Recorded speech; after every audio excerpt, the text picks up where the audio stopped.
دوستان عزیز، امروز از آقای علی گلصباغ که شرکت وام دهنده هستن و با ایشون کار میکنیم و چند تا ویدیو هم ازشون در یوتیوب داریم دعوت کردیم که 5 سوال مهمی رو که شما برای ما فرستادین جواب بدن و امیدواریم که شما تا آخر این ویدیو با ما باشید. سوالایی که شما پرسیده اینه که اگه کسی گرین کارت هنوز نداره ولی سوشال سکیوریتی و آیدی کارت داره آیا میتونه وام بگیره؟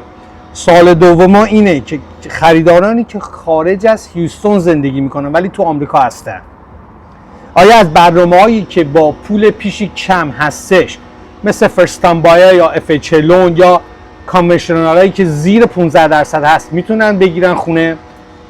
و سوال سوم کسانی که برای مالیات 1099 یا W2 استفاده نمی‌کنن یا نمیخوان استفاده کنن آیا میتونن وام بگیرن؟ سوال بعدی که چهارمی هست کسانی که پول هدیه گرفتن چجوری میتونن ازش استفاده کنن که وام دهنده ازشون سوال زیاد نپرسه؟ و سوال آخر کسانی که پول از خارج از آمریکا میارن اونو چجوری میتونن استفاده کنن؟ با ما باشید، میخوایم این سوالا رو دونه دونه از علی آقا بپرسیم و شاید یکی از سوالای شما باشه.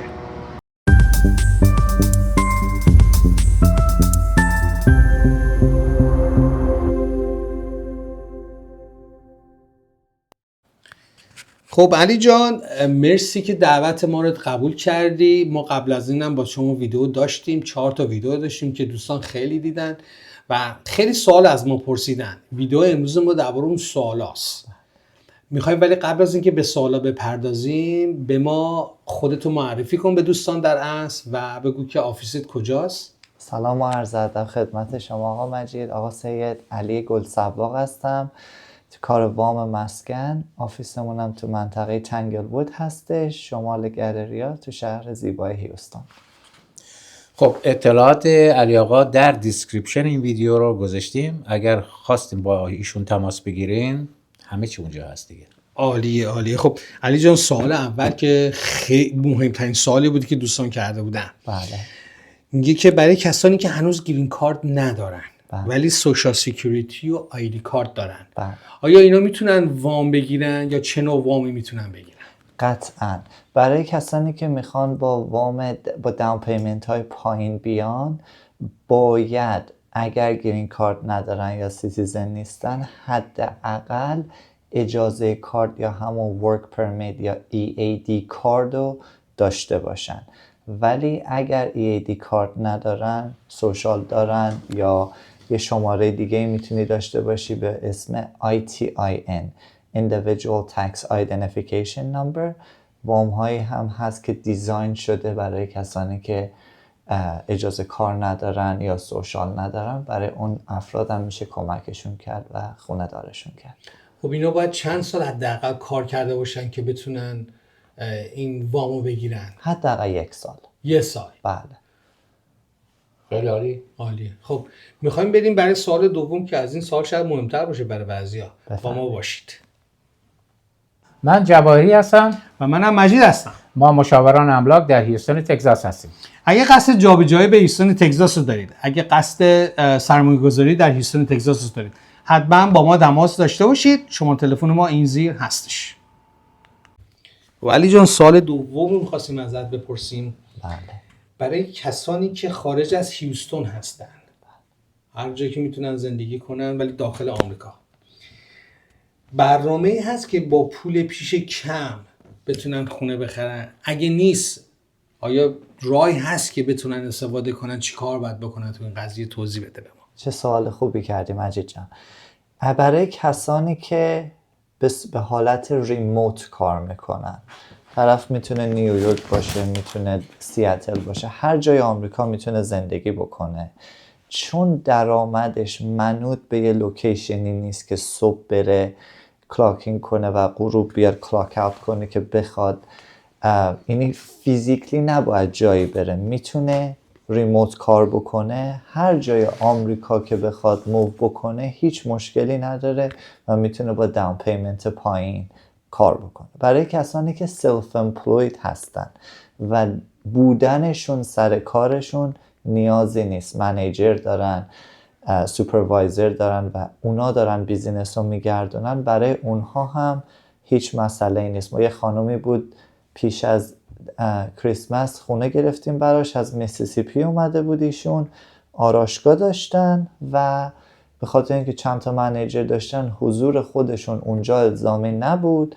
میخواستن بیان اینجا و لوکیشن های بیشتری هم اینجا باز بکنن. واسه همین ما تونستیم با یه داون پیمنت حدود 5% براشون خونه بگیریم. خب اگه مثلا کسی ولی اونجا زندگی میکنه میخواد موو کنه توی هیوستون چی اون موقع؟ همونطور اگر میخواد سلف ایمپلوی هم نیستش ها؟ میره سر کار، بله. فیزیکلی هم میره، درسته؟ اگر سر کار میره و حضور فیزیکیش الزامی هست، 2 تا راه داره. راه اولش اینه که شما یه کار تو هیوستون بگیرید، یا آفر لدری بگیرید که با اون کار مربوط بوده باشه یا با رشته‌ای که درس خوندید مربوط باشه. ما میتونیم بر اساس اینکامی که شما قراره تو هیوستون داشته باشید براتون خونه بخریم. حالا میونی که الان داری میری جلوتر، میخواستم اینجا استاپت کنم، اگه مثلا یه کاری دیگه گیر بیاره ولی خب اندازه همون قیمت، مثلا همون پولی که در می آورده تو اینجا هم دریاره ولی همون کار نیست، اصلا هم ربطی به کار قبلیش نداشته باشه. درسته. اگر واقعا توانایی انجام اون کار رو داشته باشه، مثال میزنم، شما یک کمپانی میاد شما رو به عنوان مکانیک استخدام میکنه، میخواد سالی $80,000 $100,000 به شما جاب آفر بده. اگر واقعا لجیت باشه و شما اون توانایی رو داشته باشید، سرتیفیکیتاشو گذرونده باشین، بانک هیچ مشکلی نداره. ولی اگر اون آفر لدر لجیت نباشه، بانک قطعا اینو سوال خواهد کرد. آها، جواهری؟ خب این دیگه پیچیده نیست، ولی بایستی ببینید شما دوستان در چه شرایطی هستین و اگه براتون مفهوم نداره یا خیلی پیچیده است، فکر کنم با ایشون باید تماس بگیرن و اگزکتلی توضیح بدن که در چه شرایطی هستن. ایده خیلی خوبیه. ولی من فکر میکنم به صورت ساده الان جواب داده شد دیگه. ولی خودم یه سوالی برام دوباره اینجا پیش میاد. حالا اومدیم و یکی خاص از یه ایالت دیگه، یه شهر دیگه موو کنه اینجا ولی اون چیزا رو نداشت. درسته.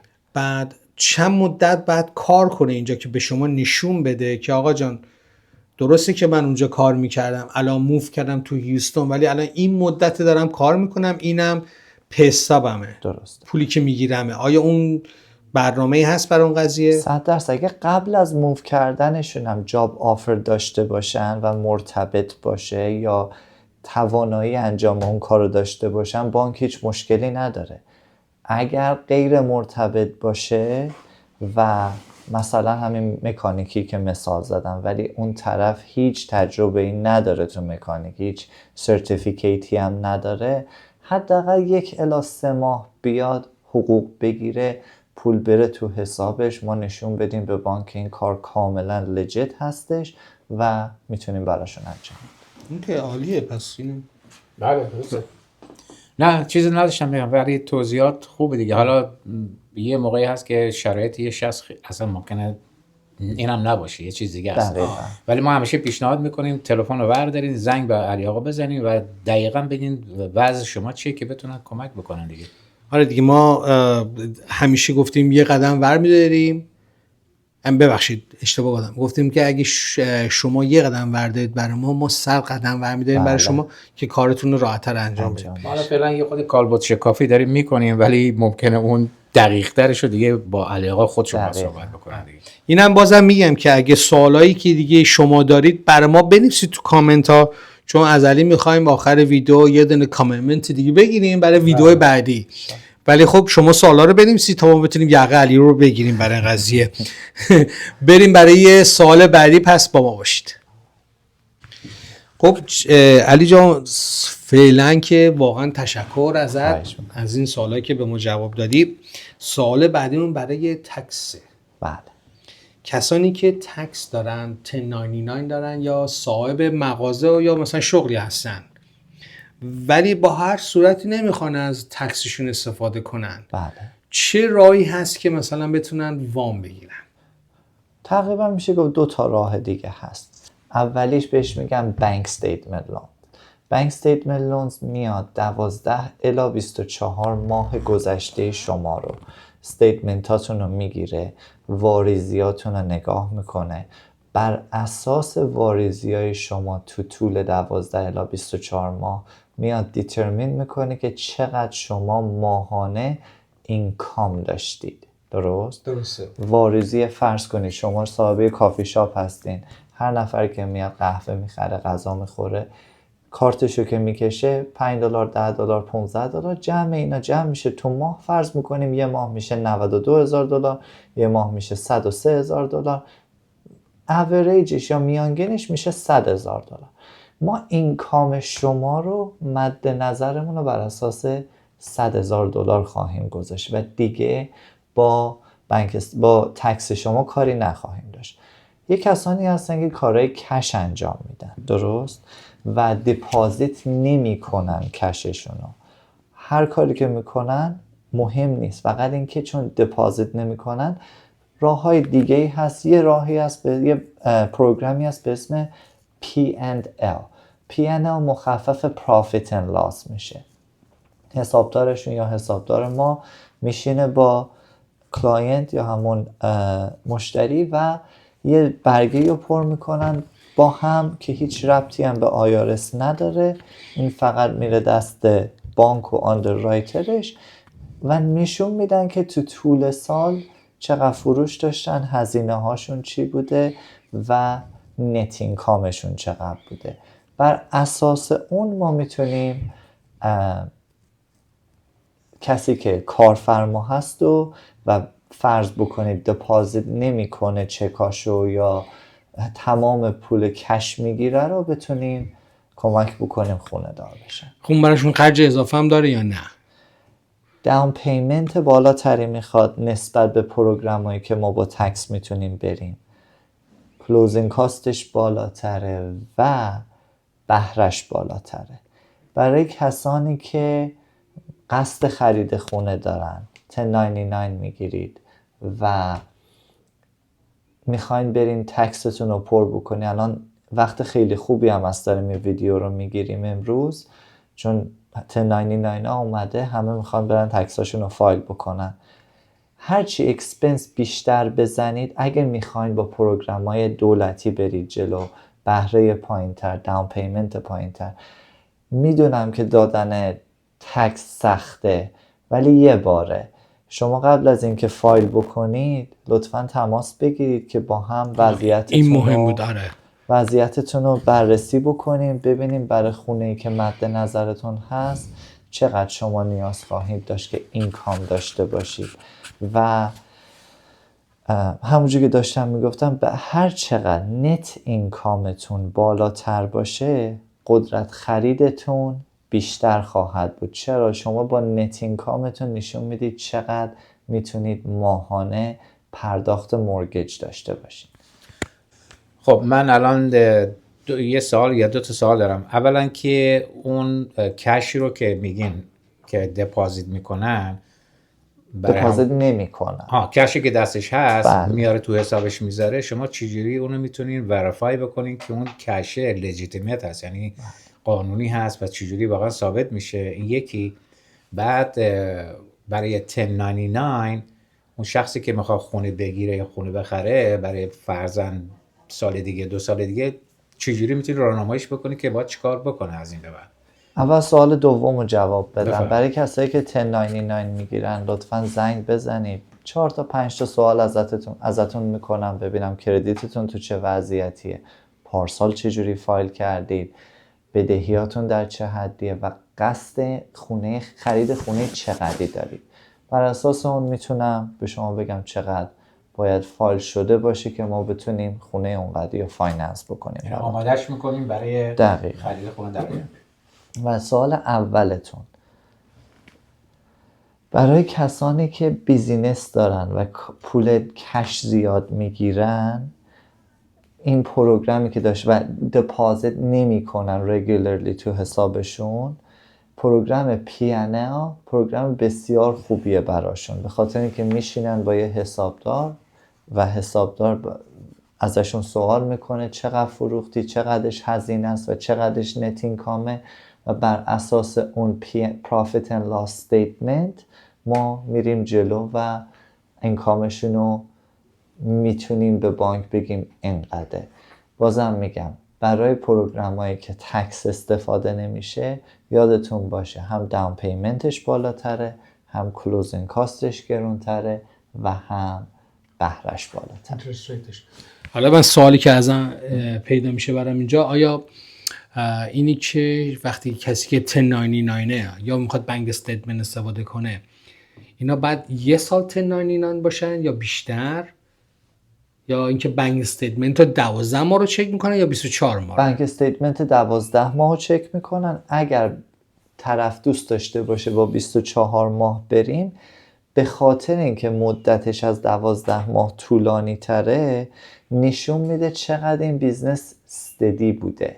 درست؟ استیبل بوده. واسه همین بهره ای که 24 ماه نسبت به 12 ماه داره به صورت خیلی کم پایین تره، در حد مثلا 25% پایین تره.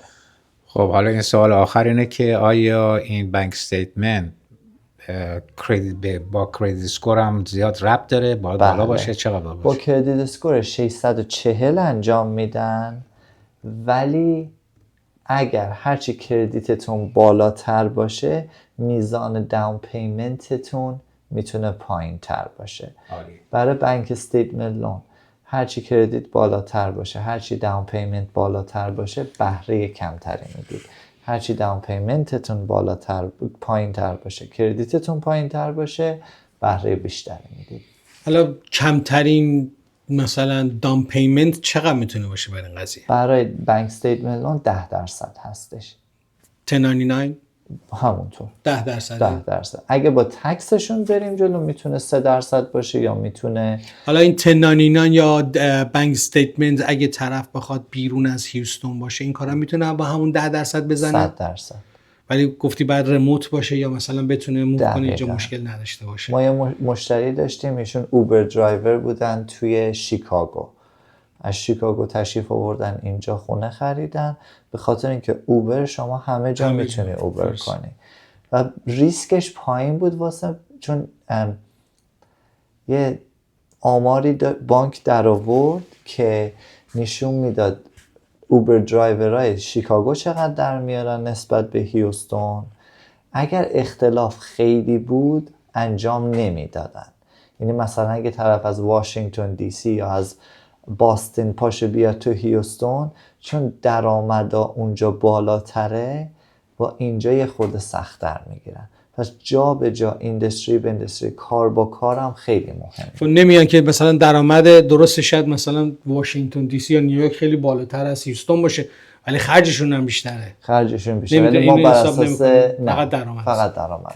اوکی عالی. ولی خب حالا اینو رپابش می‌کنه، ولی خب اون درآمد اونجا رو که اینکام پر کرده اونو میتونه استفاده بکنه دیگه. 100%. اگه با تکسش بریم بله هیچ مشکلی نداره. خیلی پس بریم برای قسمت بعدی. اوکی. باشه با ما باشید. خب علی جان، سوال بعدیمون در مورد پول هدیه است. میخوایم ازت بپرسیم که پول هدیه چی هست و چجوری میتونن استفاده کنن و مهمتر از اون چیه که چی کار کنن که وام دهنده زیاد ازشون زیاد سوال نکنه. بله، برای که میدونم یه لیمیتیشن هایی داره، محدودیت هایی داره، ولی خب بذار دقیقا توضیح بده دیگه. بسته به پروگرامش داره.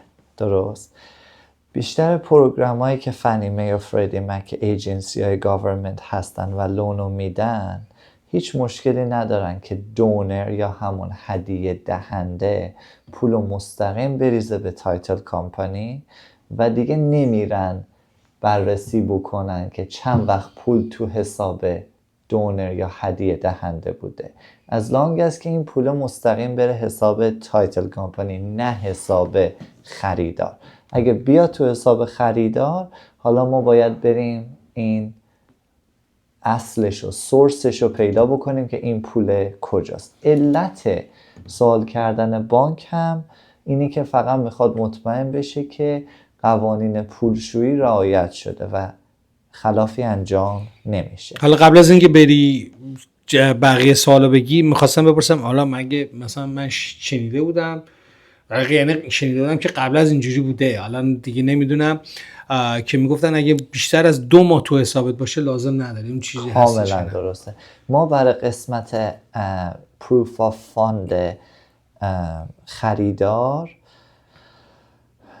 اگر هر پولی تو 2 تا استیتمنت آخر باشه بجز پولهای بسیار کوچیک یا پولهایی که امپلویرشون بهشون میده، هر پول بزرگی که بیاد ما سوال خواهیم کرد که این پول از کجا آمده. درست؟ اگر تو 3 تا استیتمنت قبل، 4 تا استیتمنت قبل پدرشون، مادرشون، خواهرشون این پول رو فرستاده باشن براشون که اینا بخوان خونه بخرن، ما اصلا اون واریزیه رو نخواهیم دید، چون ما فقط 2 تا استیتمنت آخر آمد به نظرمون هست. خب کی میتونه یعنی کی به کی میتونه هدیه بده و مکسیمومش چقدر هست؟ هیچ مکسیمومی نداره. من کلاینت داشتم $400,000 خونه خریده، پدر به دختر $256,000 گیفت داده بدون هیچ مشکلی، هیچ لیمیتی نداره. جواری تو به من گیفت نمیدی اینقدر؟ حالا یه سوال دیگه، من برمیگردم به همون قسمتی که گفتی، اگر که مستقیم به تایتل کمپانی بده چه دلیلی داره که دیگه نمیخواین چک بکنین؟ رو چه ضابطه ای؟ بازم بسته به پروگرامش داره. علتشو منم نمیدونم چرا بیاد تو حساب کلاینت ازش بازجویی میکنن، اگه بره تو حساب تایتل کمپانی بازجویی نمیکنن. درسته. ولی مثلا برای بانک استیتمنت لون اگر کسی بخواد گیفت بده، بیشتر بانک ها میان دونر هم حسابشو میبینن که چند وقت بوده، به خاطر گایدلاین های داخلی و اینوستراشونه، چون دیگه با فنی می و فردی مک کاری نداره. یه کاغذی اکچولی هستش که مثلا بعد این قضیه پر کنن، درسته، دونر رو بنویسن، گیفت لتر. بعد اگر بانک استیتمنت لون باشه، حالا ما باید بریم حساب دونرم ببینیم چند وقته. ولی گفتی که اگه بیشتر از 2 ماه یا 2 تا استیتمنت گذشته باشه، پس اگه میخواد کسی گیفت بگیره، برای اینکه اصلا سوالی براش پیش نیاد، به نظر من 2 ماه صبر کنه. آره. دیگه همه چی حل میشه میره دیگه، اصلا دیگه هیچ کاغذ اضافه‌ای نداره، اصلا هم نمیخواد توضیح بده این پول از کجا داره میاد، چون اصلا ما نخواهیم دید که واریزی کی بوده.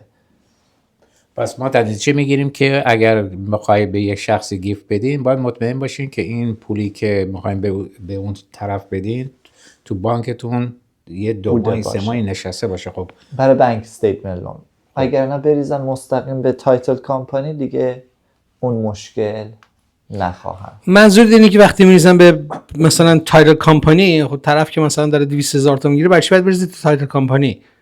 منظور دونه یا اینکه مثلا یا پیپر ورکش کم میشه؟ یعنی اگه مثلا من بخوام $200,000 به آقای جواری گیفت بدم، بعد میدونم جواری مثلا میخواد یه خونه بخره بالا $200,000 مثلا، بعد این پولو کلا بریزمش به حساب تایتل کمپانی که میخواد استفاده کنه. تایتل کمپانی که آردی رفتین زیر کانترکت. رفته زیر کانترکت مثلا، بعد من پولو میریزم به حساب اونا، بعد دیگه اصلا دیگه اون موقع گیفت رسیدم لازم نداره، هیچ کاری هم لازم نداره. گیفت لتر باید ساین بشه. هنوزم بس باید ساین بشه 100%، چون شما داری میگی این پول هدیه بوده دیگه، من یعنی از آقای جواری این پول رو نخواهم خواست. ولی حرف اینه که اگه بریزه توی تایتل کمپانی، دیگه لازم نداره صبر کنه 2 ماه مثلا توی بانک استیتمنتش باشه. نه خیر، برای بانک استیتمنت لون چرا؟ نه منظورم اینه که مثلا وقتی معمولی نه، لونای معمولی وقتی میریزی به حساب تایتل کمپانی دیگه تمومه. حالا من نمیخوام زیاد پیچیده‌اش بکنم، ولی سوال من اینه که چجوری اون تایتل کمپانی خودش رو میتونه پروتکت بکنه که یه وقتی اون مانع پولشویی نباشه که مستقیما بره به تایتل. اون وظیفه لندره که دو دیلیجنسش رو انجام بده. That's their problem.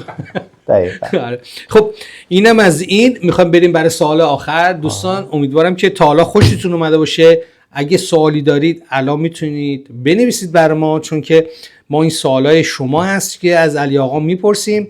یقه علی هم دوباره گفتم میگیریم برای ویدیو بعدی، یا مستقیما تماس بگیرن با علی جان. آره یا مستقیما تماس بگیرن. آره آفرین، راحت‌تر. حالا هر چی که هست بالاخره ما ویدیو بعدی هم با علی میگیریم برای سوالای شما. یه سری هم دوست دارن که سوالا رو بپرسن. و اگه بازم میگم که دنبال خونه هستید، هم شماره تلفن من هم شماره تلفن آقا جواری هم اون زیر هستش، ما میتونیم کمکتون کنیم برای پیدا کردن خونه ایدئال شما. پس تا سوال بعدی هم با ما باشید تا ببینیم دنیا دست کیه جواری. alright. خب علی جان بریم برای سوال آخر. بفرمایید. بعد سوالمونی که اگه کسی بخواد پول از خارج بیاره مستقیم، یه پول بزرگ، و این قضیه رو هم برای ما توضیح بده که آیا دردسری برش هست، چیکار کنه که راحت تر باشه اگه بتونه انجام بده و مشکلاتش کمتر باشه. سوال خیلی خوبی کردی. اتفاقا همین جمعه که میشه فردا ما یک کلاینتی داریم که از نیجریه اونجا خونه میسازه و اینجا داره خونه میخره. درست؟ ایشون $155,000 انتقال داده از حساب خودش از نیجریه به بانک آف امریکاش توی هیوستون. از ما وقتی بانک این واریزی رو دید، با وجود اینکه 80 خورده هزار دلار دیگه هم تو حسابش بود، این 150 خورده هزار دلار رو که دیدش واریزی رو، از ما خواست که پیگیر باشیم مدارکش رو بگیریم ببینیم که این پول از کجا آمده و تونستیم به بانک نشون بدیم که این پول از فروش یکی از پراپرتی هایی که اونجا داشته اول اومده به حساب بانک نیجریه‌اش، از حساب بانک نیجریه‌اش اومده به حساب بانک آف امریکاش و تونستیم نشون بدیم که این پول هیچ مشکلی نداره و هیچ کاری هم با پولشویی نداره و تونستیم اینو استفاده بکنیم. پس این نتیجه میگیریم که اگر یه حساب اینجا باز کرده باشی، درست، میتونی هی پول واریز کنی دیگه. 100%. اگه لجیت باشه. اگه لجیت باشه فقط.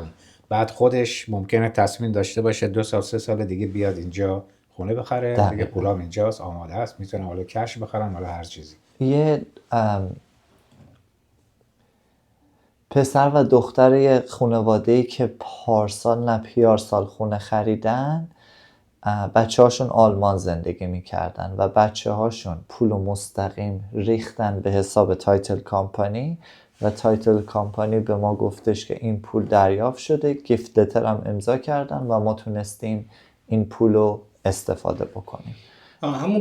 همون راه چیزی داره، گیفت لتر داره که مثلا همون راه گیفت گرفتن داره. یکی از راهاش اینه. ولی اگه پول خودت باشه پول خودت باشه میاری یه گیفت رسید لازم نه. چی میخوام به خودم گیفت میخوام بدم؟ نه. این نیجریه‌ای ما پول خودش بود که ما نشون دادیم پولش سالمه و هیچ مشکلی نداره. خب مثلا بعد بفهمن که خب شما که مثلا چیزی رو ترک کنین که مثلا پول سیاه نباشه دیگه. دقیقاً. خب این کار شماست که بفهمین پول سیاه هست یا نه؟ با مدارکی که میتونیم بدیم اونا تصمیم میگیرن آیا این پول قابل استفاده هست یا نه. حالا اگه مثلا این پولو 2 ماه قبل از این که مثلا همون بانک استیتمنت ریخته باشن تو حسابش، آیا مثلا دیگه بعد از اون اصلا نباید نشون بدن؟ آها اوکی، گرفتی قضیه رو جواری چی گفتم؟ حالا من این سوال واسم پیش اومده، اون شخصی که پول واریز میکنه تو حساب قبل از که حساب باز بکنه، آیا ازش میپرسند شما رزیدنت، چون کارهای بانکی چجوری، رزیدنت هستین، گرین کارت داری؟ یعنی هر کسی میتونه حساب باز کنه؟ آره دیگه. از جای دیگه توی کشور دیگه هست میتونه همونجا حساب باز کنه دیگه. اونو من نمیدونم. اینم منم خودم. خب اون برای کسی که میخواد پول بیاره که نیست، که اون طرف از اون برای دنیا اون برم داره زندگی میکنه. بله. حالا اگه کسی بخواد این کارو از کانادا انجام بده، چون خیلی من جواری مشتری داریم از کانادا بهمون زنگ میزنن ولی خب هنوز هیچ کاری نکردن. جالب اینجاست. 2 تا بانک هستن، 2 تا بانک حداقل من میدونم که هم تو آمریکا شعبه دارن، هم اجازه میدن پولتو اینجا استفاده کنی. یکیش RBC هست، رویال بانک آف کانادا، یکی هم TD امریکا یا امریترید، یه همچین چیزی. یعنی اگه تو اون بانک‌ها بریزن اصلا دیگه اصلا کاری نداره. پس بانک آمریکا و دیگه نمیدونم ویلز فارگو اینا ممکنه اون 2 تا ضابطشون فرق بکنه. بیشترین مشتریای کانادایی که داشتم از این 2 تا استفاده کردم، RBC و TD. اینترنشنال بانکینگ میگن دیگه. بله. خب این حالا یه سوال آف چیز بود، آف بیس بودی، گفتم این هم سوال بکنیم من شاید علی آقا بزنم. خب 5 تا سوال از علی آقا کردیم دیگه، زمانش هم بسته دیگه برای این ویدیو و میخوایم بدونیم که آیا شما که ویدیو ما رو دیدید این سوالا براتون خوب بوده، کمکی کرده باشه برای اینکه مثلا وام بگیرید، و اینی که اگه سوالای دیگه دارید که میخواید از علی مستقیم بپرسید. خب گفتیم که آقا جواری هم گفت شماره تلفن علی اون زیر هستش، میتونید مستقیم باش تماس بگیرید.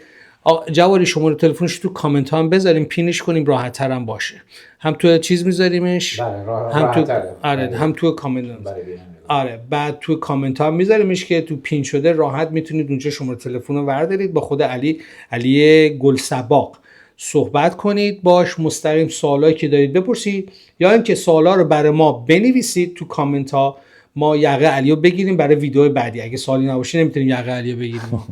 بله واسه مجموعه سوالا رو باشه که حجمش به اندازه کافی باشه که بتونیم با ایشون صحبت بکنیم دوباره.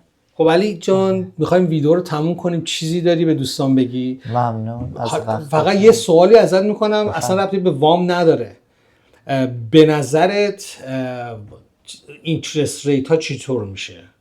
سوال خیلی سختیه. جیزس نوز ها. الان اومده پایین.